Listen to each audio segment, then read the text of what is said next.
చాలా నిజాయితీ అని చెప్పుకుంటూ అందరూ పుట్టి నిజాయితీ తెలంగాణ కోసం నిజమైన నిజాయితీ పరుడుగా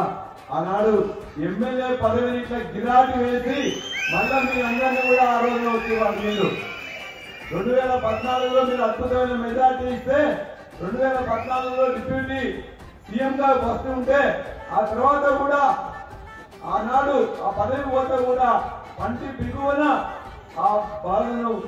మొత్తం కూడా దిగమింగి మళ్ళా ఎన్నికల్లో కూడా ఆనాడు ప్రతి ఎన్నికను కూడా ఖచ్చితంగా గెలిపించేటట్టు గులాబీ జెండా ఎగిరేసినట్టు చేశాడు. 2018లో టికెట్ ఇవ్వని చెప్పి అనేక మంది అబద్ధాలు మాట్లాడితే వాటన్నిటి కూడా అధిగమించి మళ్ళా టికెట్ సంపాదించుకుని అద్భుతమైన మెజార్టీ సాధించారు. ఈ మధ్య కాలంలో అనేక ఇబ్బందులు పెడితే కూడా ఇదే కడియం చేయాలి ఇబ్బందుల వల్ల పక్కకు పోదామా అని చెప్పేసి అనుకుంటే